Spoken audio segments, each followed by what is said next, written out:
I was just thinking, you know, when you go, when you get slapped across the face with the question, who am I? Pretty much. Maybe the first couple times it's kind of like you're eating a bowl of cereal and you look down and it's on your spoon and you just go, kind of, what the fuck?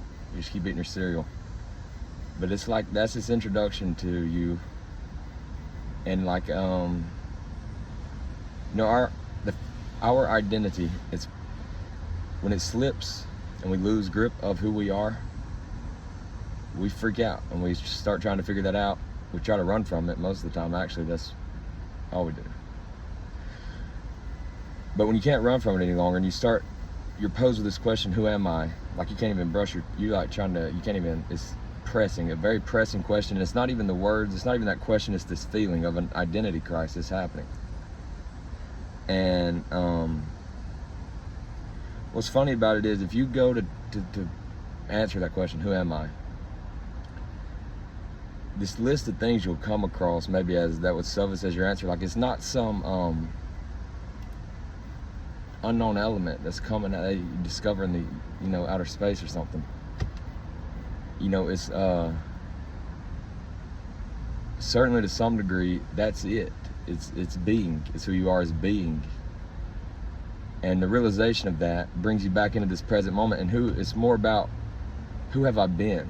When you look at, it's more the answer to the question, who am I, is who was I just being? Who have I been? It's who you're not. But that's going to take you into what you are and who you are. But when who am I happens, you have a great, clear, fresh look at who you were just being, that you no longer are being. And you know that is really your mind, kind of your past, your subconscious mind, and this conceptual self, this idea, identity you created around your name. You know, you were given this name.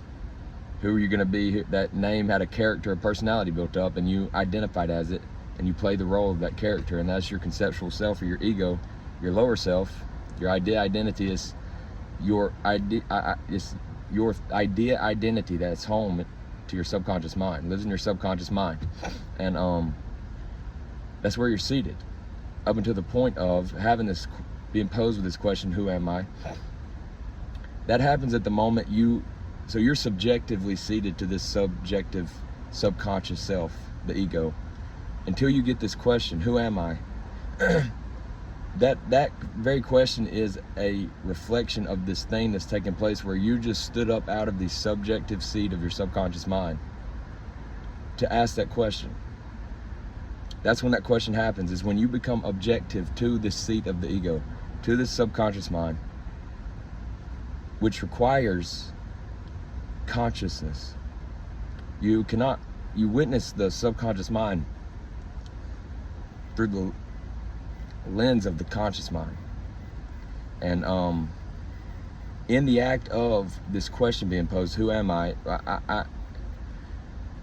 you know, it's on the backside of that question that I found out about the mind, the subconscious mind specifically, in my attempts to answer that question. And I did find the subconscious mind as, you know, everything I've just said to you, this lower self and stuff, and where my identity was tied up. But when you in the very act of going after that answer to that question, or even asking it. So asking it requires now your conscious mind is active. You don't stay seated up there, right? When you ask that question for the first time, you become split. You kind of go through this phase of not knowing exactly who you are. A transitional phase that ultimately is worded as you've heard it before, from your lower to higher self. I don't know that that's really understood when it's talked about, but this is what that is. It's going from being seated in your subconscious mind, subjective to your subconscious mind, to becoming active and involved and maybe seated in your conscious mind.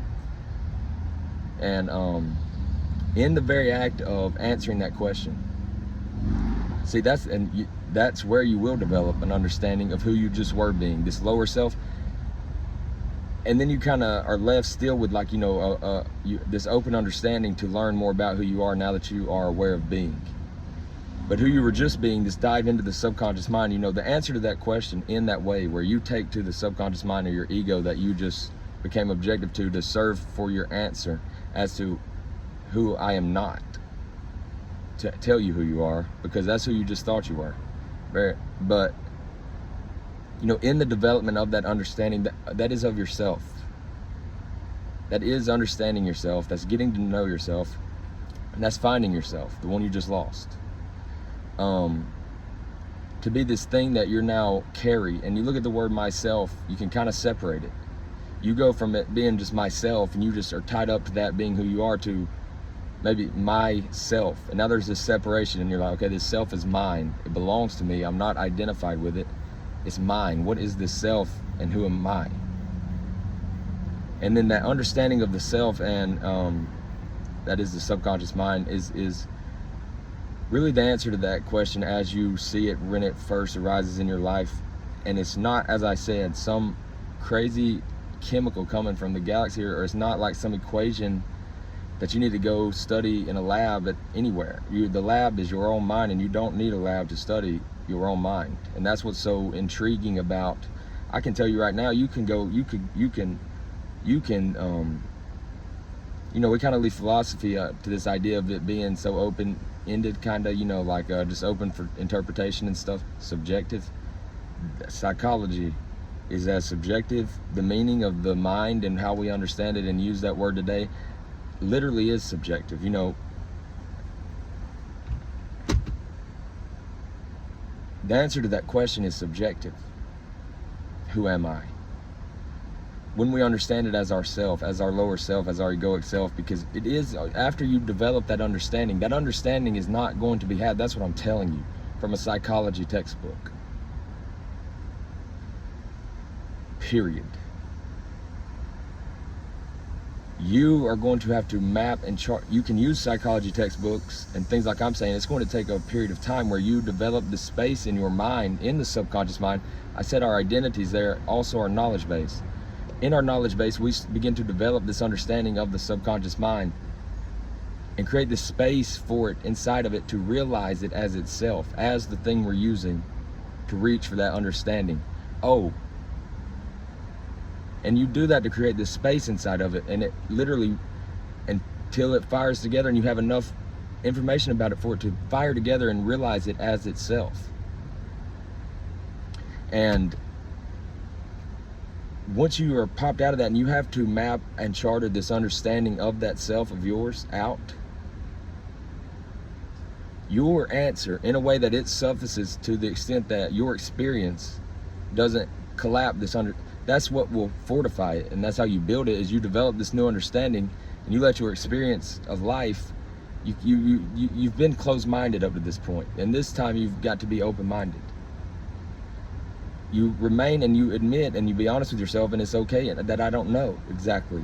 That's what I'm going to figure out. And you develop this understanding of yourself, and you let your experience chip it away, break it down, knock it down, build it up.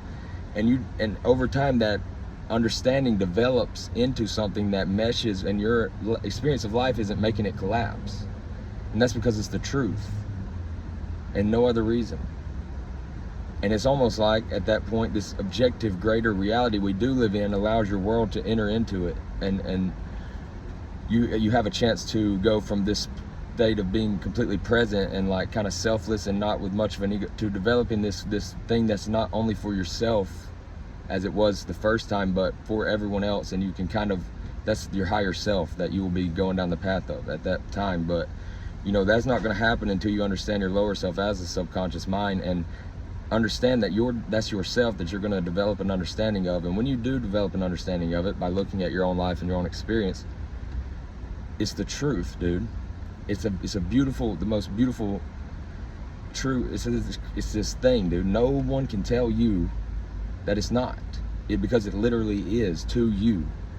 And you can begin to try to express that understanding, you know, through art and stuff, and people will see that truth much easier than you were to try to put it into words and tell them, trust me. But, you know, so I just wanted to say that, because I think the understanding of who our self is, we take it on to, like, who am I? We think we're going to, like, go have some meditative experience that takes us out into the universe and shows us God in some etherical element that we've never seen before. No, dude. It's just your own freaking mind, and it's just the own story of your past that you have to write, that you have not written yet. And that's why right when you see it, you won't know who you are. That's why you don't know who you are. because you're still playing a part in the story that tells who you are, instead of stepping out of that story and writing the story out. The story hasn't been written. You've got to pop out of it and write it as a book. Look at that book like it's got your name as the title, and write the book and story of your entire life and your entire past up to that point.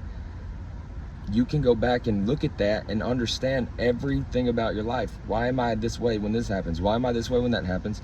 And you, off of that, those two things, now the subconscious story and your conscious awareness of observing it and interpreting it, to develop this new understanding that is of yourself, the one you were just lost inside of. You now can have and carry with you this very deep understanding of who you are around in this world, and have this unique world of your own develop and experience this world and true meaning only that you see inside of it. And all you got to do is draw a picture with a pencil at that point, and it will ring bells in people's ears, because it's the truth. Like what I've been saying to you has been doing to yours. Because the truth does not lie, dude. And that's, when you hear the truth, you know it. And when you see the truth, you know it. And it's very, very intriguing thing to journey to embark on. And you don't need a spaceship or nothing, mate.